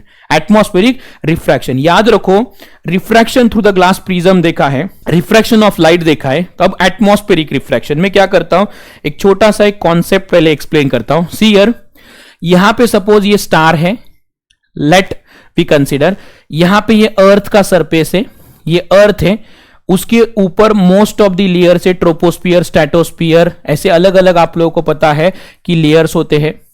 तो नीचे का जो लेयर है वो क्या है, ठंडा है, ऊपर वाला गर्म है, एज कंपेयर टू दिस ये ठंडा है, ऊपर वाला गर्म है, ठंडा गर्म कंटिन्यूअसली चलता रहता है। एंड एटमॉस्फेयर में आप लोगों को पता है कंटिन्यूअसली वेव्स प्रोड्यूस रहते हैं, वाइब्रेशंस कंटिन्यूअसली होते हैं। स्टार क्यों ट्विंकल करते हैं या एटमॉस्फेरिक रिफ्रैक्शन क्या है वो जरा अच्छी तरीके से देखते हैं। सपोज ये स्टार का जो लाइट है वो यहां पे आके टकराया, ये उस सरफेस को क्या है, नॉर्मल है, व्हाट आई सेड नॉर्मल है। तो ये जो इंसिडेंट रे है that is called as angle of incidence. तो यहां पे एक्चुअल में लाइट ऐसे जाना चाहिए था, बराबर है। तो मैंने क्या बोला, ये थोड़ा सा गर्म लेयर है, ये थोड़ा ठंडा लेयर है। तो ये जो है दैट इज गर्म है means what, rare medium and it's as a denser medium. तो जब लाइट इस मीडियम से रेयर मीडियम से डेंसर जाएगा तो मैंने आपको बोला था कौन सा शॉर्टकट, आरटीडी। तो रेयर टू द डेंसर जब लाइट जाता है तो किधर जाता है, toward the normal.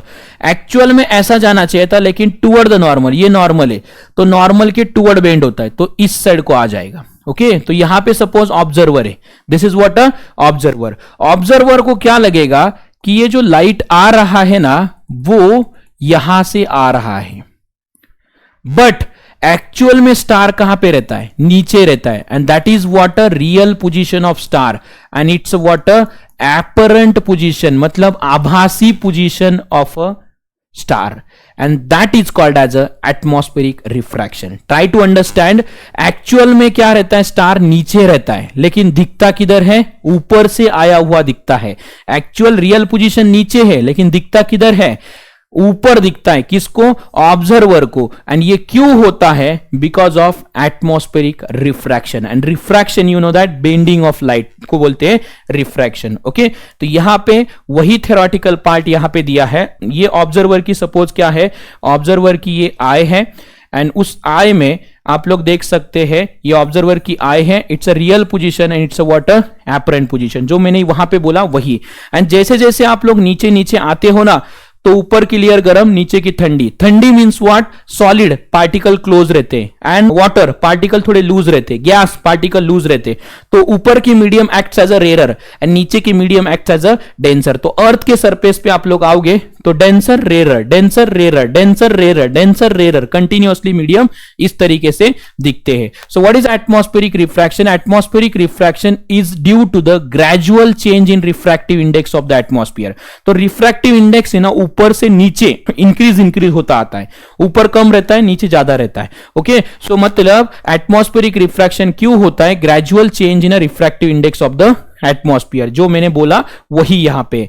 The refractive index of the atmosphere gradually increases toward the surface of the earth because hot air above is less dense than cool air below, so the light gradually bends toward the normal, so that the real position of a star is different from the apparent position, जो मैंने last slide पे explain किया। And that phenomenon को बोला जाता है atmospheric refraction. What we call it as a atmospheric refraction. अब हम लोग नेक्स्ट इंपॉर्टेंट कॉन्सेप्ट सीखने वाले, that is a early sunrise and delay sunset. Actual में क्या होता है, हम लोगों को सन बाहर निकलने से पहले ही 2 मिनट दिखता है एंड सन सेट होने के बाद भी 2 मिनट दिखता है। ऐसे हम लोगों को 4 मिनट सन क्या दिखता है, एक्स्ट्रा दिखता है। तो मैं जस्ट वो कॉन्सेप्ट थोड़ा सा एक्सप्लेन करता हूं। सपोज ये अर्थ है एंड ये horizontal line as a what a horizon है। So means what, it's that line we call it as a horizon.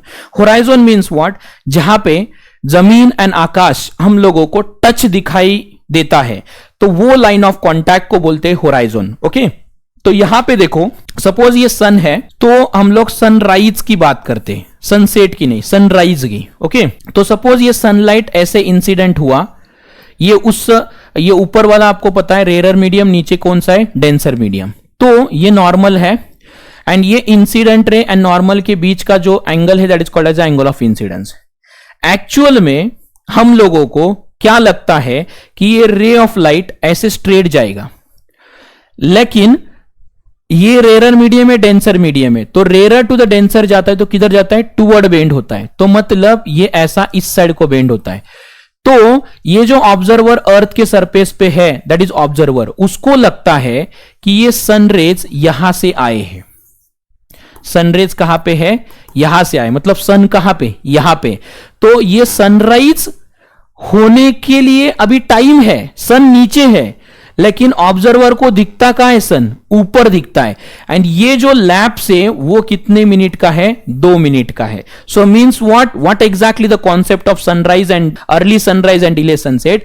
तो मॉर्निंग के टाइम पे जहां पे सन एक्चुअली होराइजन के नीचे होता है एंड ये एटमॉस्फेरिक रिफ्रैक्शन होने की वजह से ये बेंड होके लाइट ऑब्जर्वर को दिखता है, ये लाइट यहां से आ रहा है, लेकिन उसको लगता है कि सन यहां पे, लेकिन सन एक्चुअली ऊपर नहीं रहता, सन होराइजन के नीचे रहता है। एंड ये जो लैप्स है वो 2 मिनट है। हम लोगों को एक्स्ट्रा 2 मिनट क्या दिखता है, सन प्रोड्यूस होने से पहले ही दिखता है।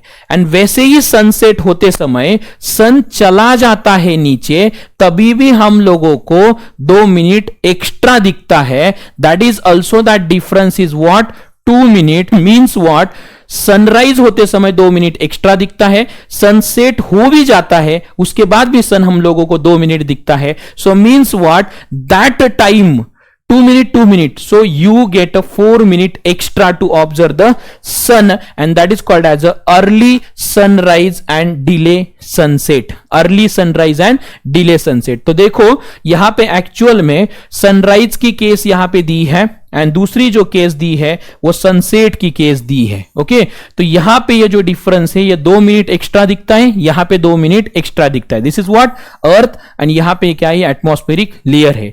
The sun is visible us 2 minute before the sunrise and 2 minutes after the sunset due to the atmospheric refraction and the apparent flattening of the sun disk at the sunrise and the sunset is also due to the atmospheric refraction। तो ये flattening क्यों होता है, that is also the water atmospheric refraction की वजह से। Hope you understood the what exactly I am going to tell you about the early sunrise and delay sunset। तो मतलब ये क्यों होता है atmospheric refraction। तो आप लोगों को ये भी MCQ आ सकता है, early sunrise and delay sunset क्यों होता है, एटमॉस्फेरिक रिफ्रैक्शन की वजह से। अब देखो twinkling of star, this is also the very important concept. आप लोगों ने ये देखा एटमॉस्फेरिक रिफ्रैक्शन क्या होता है, तो ट्विंकलिंग ऑफ स्टार क्या बोलता है, the twinkling of star is due to the atmospheric refraction of the starlight and due to the changing in the position of the stars and the movement of the layers of atmosphere। तो atmosphere के जो layers है ना continuously move होते रहते, vibrate होते रहते, continuously हवा का झोंका, विंड है, या कंटिन्यूअसली पार्टिकल जो है कोलाइडल पार्टिकल्स वो कंटिन्यूअसली क्या करते हैं, पोजीशन चेंज करते रहते, लेयर क्या होते, मूव होते रहते। So the light from the star is sometimes brighter and sometimes fainter and appears to twinkle. इसीलिए बोलते twinkle twinkle little star. So वो जो पोएम है यहां से ही आया है कि स्टार बहुत दूर डिस्टेंस पे रहते हैं, इसीलिए वो क्या करते हैं हम लोगों को ऐसे मूवमेंट ऑफ लेयर की वजह से ट्विंकल करते हुए, ब्लिंकिंग करते हुए दिखाई देते। And while the planets are closer to the earth than the star, so that's why जो प्लैनेट से रे ऑफ लाइट आता है वो स्ट्रेट फॉरवर्ड एक स्पेक्ट्रम के फॉर्म में, बीम के फॉर्मेट में आता है। दैट्स व्हाई वो क्या करता है, nullify the effect of that layer movement. So इसीलिए वो एक्सटेंडेड सोर्स के फॉर्म में दिखाई देता है, तो प्लैनेट ट्विंकल नहीं करते। स्टार क्या होते, बहुत दूर के डिस्टेंस पे रहते, दूर के डिस्टेंस पे है, कंटिन्यूअसली लेयर का मूवमेंट होता रहता है, कंटिन्यूअस पोजीशन बदलता रहता है बिकॉज ऑफ एटमॉस्फेरिक रिफ्रैक्शन। उसकी वजह से वो it acts as a point source, एक पॉइंट की तरह दूर से एकदम पॉइंट दिखाई देता है एंड उसी की वजह से वो ऐसा ब्लिंकिंग करता है। So that is twinkling of a star. And तो प्लैनेट नजदीक है तो लाइट आप लोग देखोगे होगा 4 व्हीलर डायरेक्टली लाइट अपनी आंखों पे आता है। सो मींस व्हाट, वो स्पेक्ट्रम के फॉर्म में आता है। सो वो नलीफाई करता है all effects of a atmosphere and उसकी वजह से planets are not twinkle, stars are twinkle। That is a twinkling of star, and the light from the stars are considered as a point source of light and light from the planets are considered as a extended source of light। So the light from the planets nullify the twinkling effect। जरा अच्छी तरीके से फिर से एक बार मैं आप लोगों को एटमॉस्फेरिक रिफ्रैक्शन का जो केस बोला था वो अच्छी तरीके से याद रखो। सपोज ये अर्थ है, ओके, यहां पे अलग अलग क्या है उसके लेयर्स है, यहां पे सपोज स्टार होगा, ओके, तो यहां पे सपोज स्टार का लाइट आया, बहुत दूर डिस्टेंस है, तो यहां पे नॉर्मल है, this angle of incidence. Incident होने के बाद आप लोगों को पता है ये ऊपर वाला मीडियम रेयर रहता है, नीचे वाला मीडियम डेंसर रहता है, तो एक्चुअल ऐसा जाना चाहिए, वैसा न जाते हुए ये rare medium to denser medium जाता है तो टूवर्ड नॉर्मल, तो यहां पे ये ऐसा बेंड होता है। सो मींस व्हाट, जो ऑब्जर्वर इधर है उसको लगता है कि स्टार बाबू इधर है, मतलब this is real position, this is a apparent position. And ये लेयर्स जो है ये कंटिन्यूअसली मूव होते रहते एंड उसकी वजह से ये क्या करता है, रियल एंड एपरेंट पोजीशन थोड़ा थोड़ा थोड़ा थोड़ा बदलता है एंड बहुत दूर है, इसीलिए it acts as a point source. ये पॉइंट की तरह आता है, एक एकदम पॉइंट की तरह आता है अपनी आंखों पे एंड वो लेयर्स कंटिन्यूअसली मूव होने की वजह से ऐसे लगता है कि स्टार क्या हो रहे, ट्विंकल हो रहे। While the planets are near, planets are near, तो वो it acts as a not a point source, it's extended source of light. तो ये एक्सटेंडेड सोर्स ऑफ लाइट आते हैं तो जो एटमॉस्फेयर के लेयर में जो भी मूवमेंट हो रहा है वो इफेक्ट क्या करता है, एटमॉस्फेरिक रिफ्रैक्शन का नलीफाई करता है and directly extended source of light अपने आंखों पे आते हैं। दैट्स व्हाई प्लैनेट कभी भी ट्विंकल नहीं करते, व्हाइल द स्टार क्या करते हैं, ट्विंकल करते हैं and that effect is called as a twinkling of a star. ये आप लोगों को ये भी क्वेश्चन क्या है, इंपॉर्टेंट है। उसके बाद में colour of the sky at a sunrise and sunset क्या होता है, वो भी एक इंपॉर्टेंट कॉन्सेप्ट है। जैसे हम लोगों ने बोला कि sky, clear sky appears as a blue, तो जब सनराइज होते समय एंड सनसेट होते समय कलर थोड़ा सा क्या रहता है, अलग रहता है। आप लोग यहां पे देखो, जब 12 बजते तो सन ऐसे दोपहर को ऊपर रहता है, बाद में मॉर्निंग के टाइम पे सन थोड़ा सा इस साइड को रहता है, ओके, नियर होराइजन रहता है। At sunrise and sunset the sun is near the horizon, तो सनराइज या सनसेट होते समय वो किधर रहता है, होराइजन के पास रहता है। The light from the sun travel through the thicker layer of the atmosphere and longer distance through the atmosphere. आप लोग देखोगे दोपहर को ये डिस्टेंस कम है या ये डिस्टेंस कम है, तो आप देखोगे ये डिस्टेंस क्या है, ज्यादा है, ये डिस्टेंस कम है। तो ये डिस्टेंस क्या है, ट्रैवल करते समय मॉर्निंग में या सनसेट होते समय इवनिंग में क्या है, डिस्टेंस ज्यादा है, ये डिस्टेंस कम है, ये डिस्टेंस क्या है, ज्यादा है। सो मीन्स व्हाट, एंड ये लेयर भी क्या है, थिक लेयर है, ये लेयर क्या है, थीन है, ये लेयर क्या है, थिक लेयर है। सनराइज एंड सनसेट होते समय सन कहां पे रहता है, होराइजन के पास, and the light from the sun travel through the thicker layer of atmosphere and longer distance through the atmosphere. तो ये डिस्टेंस क्या है, लॉन्ग है, ये डिस्टेंस क्या है, कम है।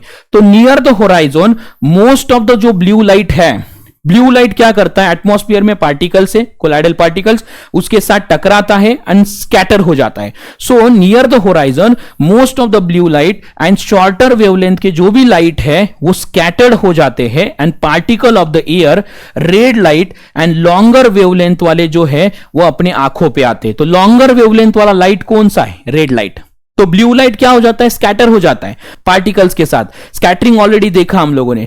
तो मॉर्निंग में डिस्टेंस ज्यादा है, ज्यादा से ज्यादा ब्लू लाइट स्कैटर हो जाता है। लॉन्ग वेवलेंथ वाला लाइट एंड कम बेंड होने वाला लाइट कौन सा है, रेड लाइट, वो अपने आंखों पे आता है, टकराता है। तो sun appears reddish at sunrise and sunset. तो सनराइज होते समय एंड सनसेट होते समय वो हम लोगों को क्या दिखता है, रेडिश दिखता है। कौन सा दिखता है, रेडिश दिखता है। ऐसे ऑल कॉन्सेप्ट ये एप्लीकेशन से which is related to the water human eye and colourful world. Hope so you understood this topic, that is human eye and colourful world. छोटा सा टॉपिक है, एप्लीकेशन से इंपॉर्टेंट क्वेश्चन से सेम टाइप के question, same type के MCQ continuously आते हैं। Hope so आप लोगों को ये टॉपिक अच्छी तरीके से समझ में आया होगा। मेरी तरफ से जितना पॉसिबल है उतना डेडिकेटली मैं देने का ट्राई कर रहा हूं। आप लोगों को जो भी नहीं समझ में आ रहा है उसको कमेंट बॉक्स में आप कमेंट कर सकते हैं। It's your responsibility to do the work in a systematic work. I am always with you, Deep Daksh Foundation, it's for you. आप लोगों के लिए बनाया हुआ चैनल है। आप लोगों को जो भी मतलब वीडियो चाहिए उसके बारे में कमेंट बॉक्स में कमेंट कर सकते हैं। इस चैनल को सब्सक्राइब नहीं किया होगा, लाइक नहीं किया होगा, लाइक करो, सब्सक्राइब करो, अपने दोस्तों के साथ शेयर करो एंड ऐसे नए नए वीडियो हमेशा आपके सामने आते रहेंगे। सब लोगों को इस टॉपिक के पूरा गाइडलाइन के लिए मैं अपनी तरफ से शुभकामनाएं देता हूं। Hope so you get out of mark in this topic. So thank you all of